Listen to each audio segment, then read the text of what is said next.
اللهم صل وسلم وبارك على سيدنا محمد وعلى آله وأصحابه أجمعين. ازيكم حبايب؟ عاملين ايه؟ يا رب دايما تكونوا بخير وبأحسن حال. النهاردة بقى هنعمل مع بعض القلقاس الحلو اللي انتوا شايفينه ده.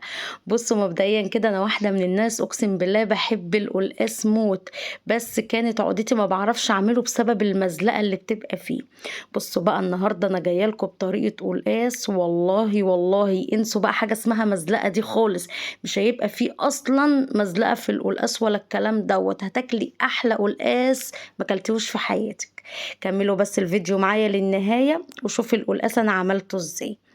بصوا، قبل ما ابدا الفيديو كده ما تنسوش اللايك والشير والاشتراك بالقناه، وما تنسوش تعملوا سبسكرايب للقناه، وكمان تفعلوا زر الجرس على كلمه الكل علشان يصلكم مني دايما كل جديد. بصوا، انا جبت قلقاستين زي ما انتوا شايفينهم كده، وما غسلتهمش ولا اي حاجه. انا هجيب بس سكينه حاميه كده ونقطع القلقاس بالطريقه اللي انتوا شايفينها دي. انا هقطع القلقاس بالطول كده، لان القشره بتاعته بتبقى جامده شويه وجافه كده، فاحنا هنحاول ان احنا نقطعها بالمنظر اللي انتوا شايفينه ده. ما تنسوش كمان ان القلقاس بيتزحلق وبيزفلط مننا بسبب النشا اللي بيبقى فيه دوت. يعني القلقاسه اللي في ايدي ديت كانت عايزه تجري مني، بس مين جبتها برضو وقشرتها. بصوا، هنقشر القلقاس كده وهننضفه خالص من اي شوائب او اي حاجة، وهنقطعها كمان بالمنظر دوت.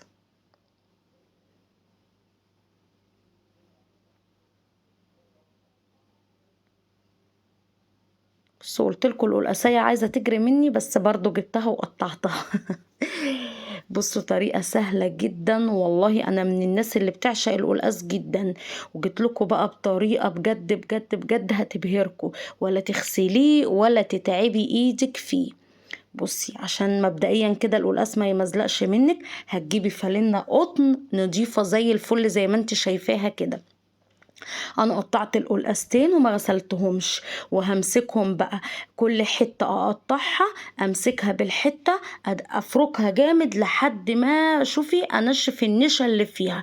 اهم حاجة من نجاح القلقاس انك تنشفيها كويس بالفانلة القطن اللي معاكي، علشان تمسحي النشا اللي بيطلع اول باول من القلقاس.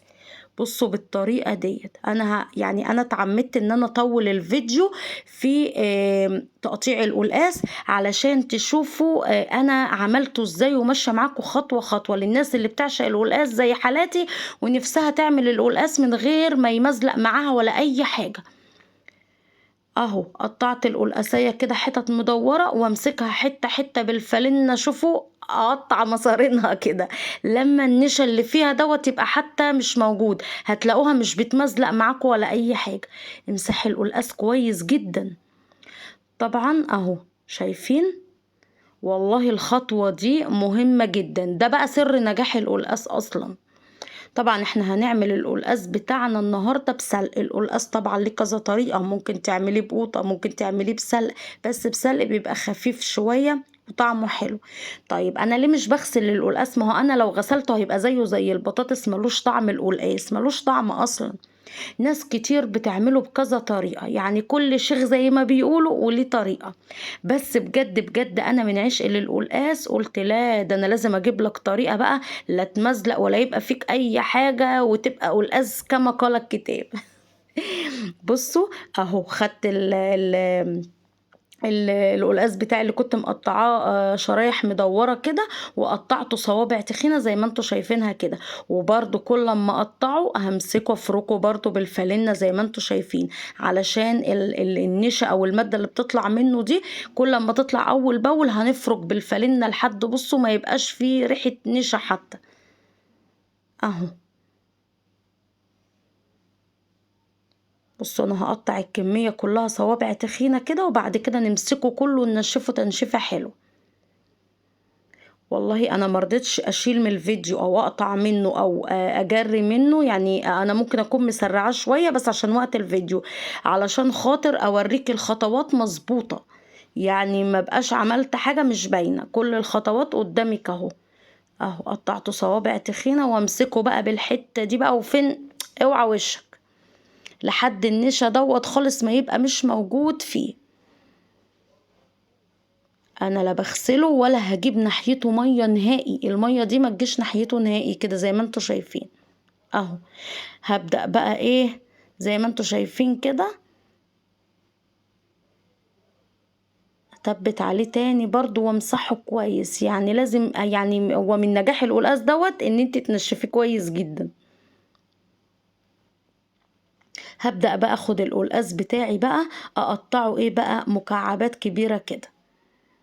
يعني هاخد القلقاس نقطعه بقى المكعبات اللي هي ايه تقطيعة القلقاس اللي هي الحتت المكعبات التخينة دي. طريقة بقى جايلك المرة دي بطريقة جبارة للقلقاس، شوفيها للنهاية ان شاء الله تعجبك. هقطع القلقاس كله بالمنظر اللي انتوا شايفينه ده، مش هياخد مني وقت ولا اي حاجة. وبرضو بعد ما اقطعه مكعبات كده هنمسكه زي ما انتوا شايفين كده، كنت خلصت الكمية كلها. همسك القلقاس كده هو زي ما انتوا شايفينه، كل شوية نشف فيه، كل شوية بالحتة افركه كده لحد ما يبقى تمسكي القلقاساية لا فيها مزلقة ولا فيها اي حاجة ولا فيها نشا حتى. طبعا الحتة اللي معايا قطن ونضيفة فلة اهو.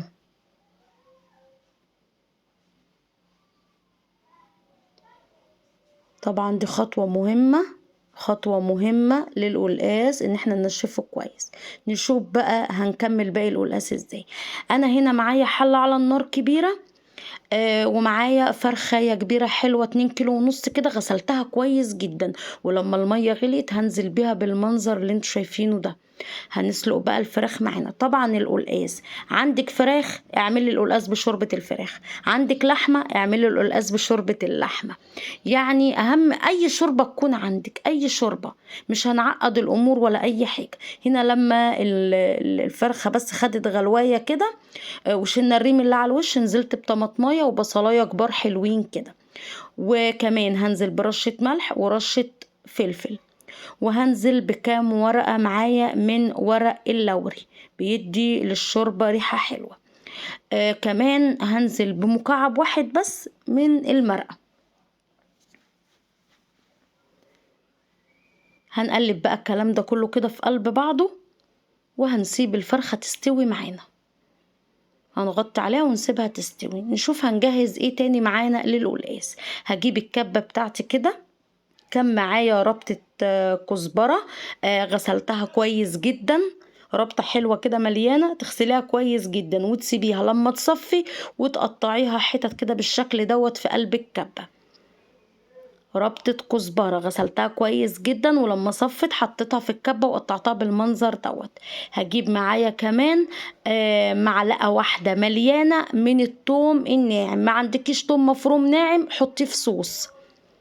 معلقة واحدة كبيرة مليانة كده من التوم الناعم اهو على الكزبرة، وهفرمهم فرم ناعم كده بالكبة زي ما انتوا شايفين كده. كان خلاص فرمتهم خالص في الكبة. بصوا شكل الخضرة بقت عاملة ازاي. الميزة في الكبة هنا ان هي ما بتعصرش الخضرة، هي بتقطعها قطع صغيرة. دي الميزة الحلوة جدا اللي في الكبة، ان هي بتقطع الخضرة قطع صغيرة جدا. تمام. كنت فرمت بقى الكزبرة مع التوم وركنتهم على جنب. هنجيب الحلة بتاعتنا اللي هنعمل فيها القلقاس، واكون مجهزة مصفى زي ما انتوا شايفين كده. هبدأ اكب الشوربة بتاعتي واخد الكمية اللي تكفي القلقاس بتاعي. هاخد شوية شوربة حلوين علشان خاطر القلقاس بتاعي. شايفين الشوربة لحد فين؟ وادي اللي اتصفى مننا البصل والطماطم. خلاص هنشيلهم كده. الشوربة معايا رايقة وحلوة زي ما انتوا شايفين. معايا بصلاية وسط مقطعاها قطع صغيرة خالص، هنزل بيها في قلب الشوربة زي ما انتوا شايفين كده. الخطوة دي بتخلي القلقاس مسكر وطعمه عسل. الكزبرة والثوم اللي احنا فرمينهم هاخد نصهم احطهم في الشوربة، نص الكمية احطهم في الشوربة والنص التاني هركنه على جنب. تمام كده. يبقى احنا حطينا في الشوربة بصلاية صغيرة مقطعينها مكعبات صغيرة، وخدت نص كمية الكزبرة والثوم حطيتهم في الشوربة. هغطي عليهم لحد ما ياخدوا غلوة.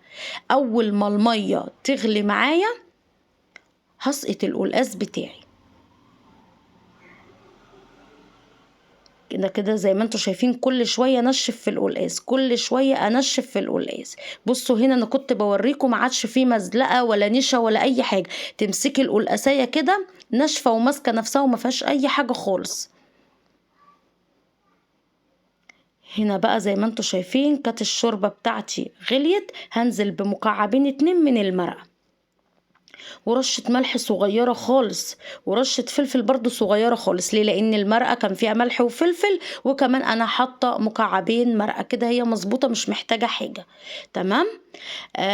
هنا بقى أنا جبت القلقاس بتاعي هوت، هنزل بيه بقى بالراحة خالص كده علشان ما يطرطش معانا.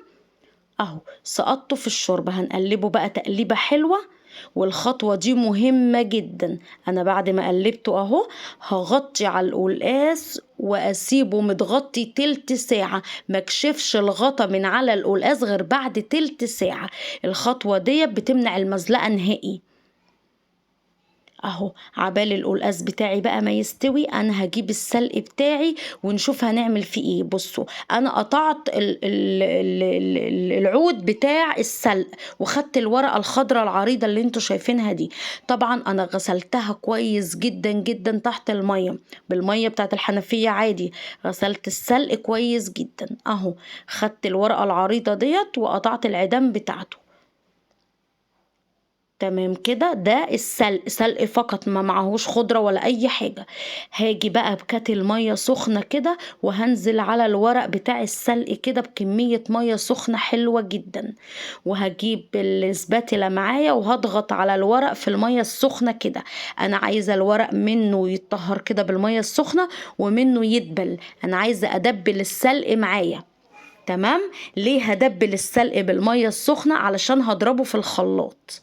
ركزوا جدا في الخطوات دي. اهو ربطة السلق غسلتها الاول بمية كويس تحت الحنفية، وخدت الورق العريض حطيته في طبق وهنزل عليه بمية سخنة. بصوا بقى ابتدى يدبل معايا خالص اهو. هسيبه دقيقتين لحد ما يدبل، وبعدين رحت صفيت المية السخنة في الحوض، وبقى معايا السلق زي ما انتوا شايفينه دبلان خالص اهو. هجيب الخلاط بتاعي وهنزل بالسلق بتاعي في قلب الخلاط، وهضيف عليه من المية السخنة ربع كوباية. انا هرجع ازود شوية مية تاني، هضيف ربع كوباية مية يا دوبك ان هو يلف بس معايا ويبقى سايل كده. هنا كنت ضربته في الخلاط زي ما انتم شايفين انا بهزه كده علشان اوريكم ان هو بقى سايل معايا خالص اهو في قلب الخلاط. تمام كده. وادي الكزبرة والثوم اللي احنا راكنينهم على جنب. لازم يعدي تلت ساعة على القلقاس وهو متغطي زي ما انتوا شايفينه كده. كده خلاص عدى تلت ساعة. هقلب القلقاس بتاعي، شايفين الشوربة زي ما هي، ولا في مزلقة ولا في اي حاجة. بصوا القلقاس بيدوب معانا دوب. هجيب مصفى كده وهحط السلق بتاعي. طب ليه ما حطيتش السلق على طول؟ لا، احنا هناخد المية بتاعت السلق، هناخد المية بتاعة السلق. هنضيف كمان بق مية سخنة في الخلاط، نلم السلق وننزل بيهم على المصفى كده. هنضيف بق مية كمان للخلاط، واخد شوية السلق اللي باقيين في الخلاط وهنحطهم كده في المصفى ونصفيهم. انا بس عايزة المية الخضرة بتاعة السلق. طب وباقي السلق اللي احنا صفيناه في المصفى دوت هنعمل بيه ايه؟ هقول لكم دلوقتي هنعمل ايه. بصوا انا هنقل القلقاس على العين التانية وهنشوف هنعمل ايه دلوقتي. على العين الصغيرة ديت انا مجهزة معايا طاسة صغيرة خالص، فيها معلقتين كبار من السمنة وشوية زيت صغيرين. هاخد باقي الكزبرة بتاعتي والثوم، كنا سايبين نص الكمية، هنزل بيهم في السمنة والزيت كده. الكزبرة والثوم اللي كنت راكناهم على جنب هنزل بيهم في الطاسة كده. واللي بقى التفل اللي بقى من عصارة السلق هاخد معلقة واحدة مليانة من السلق. يبقى انا ضفت على الكزبرة والثوم معلقة واحدة مليانة من السلق اللي انا صفيته في المصفى، معلقة واحدة بس. وهنحمر الكلام ده كله في قلب بعضه. بصوا بقى انا مش قادرة اقول لكم التحميرة دي بتدي القلقاس طعم وبتوديه في حتة تانية خالص. مش قادرة اقول لكم، اقسم بالله ان الطشة ديت بتخلي ريحة القلقاس يقلب البيت كله. هنا كان خلاص بقى زي ما انتوا شايفين الطشة خلاص اتحمرت معايا، وهنزل بيها كلها زي ما انتوا شايفين كده على القلقاس. بصوا خدوا بالكم الشوربة بتاعت القلقاس بسم الله ما شاء الله الله اكبر، ولا مزلقة ولا اي حاجة، القلقاس طالع معانا زي الفل وحلو جدا اهو. شايفين الشوربة؟ بصوا شوربة القلقاس تحفة فنية، مش عايزة كلام، يعني هي بتتكلم عن نفسها من غير ما اتكلم. طبعا الطشة دي بتدي ريحة تقلب البيت، طبعا مش قادرة اقول لكم، طريقة سهلة جدا وبسيطة. القلقاس ده جربوه مش هتسلوه بالطريقة ديت. وانسوا بقى حاجة اسمها مزلقة، بجد بجد يعني انا من ساعة ما عملت الطريقة ديت وانا ما ببطلش اعمل القلقاس في البيت، لان انا اصلا من عشاق القلقاس. بصوا حتى شكله واحنا بنحطه، بصوا حتى الشوربة بتاعته تفتح النفس اصلا على الاكل. ادي القلقاس معانا اهو. دي كانت طريقة وصفة النهاردة، اتمنى ان هي تكون عجبتكم. لو عجبتكم وصفتي ما تنسونيش باللايك والشير والاشتراك بالقناة. من يوميات مولي.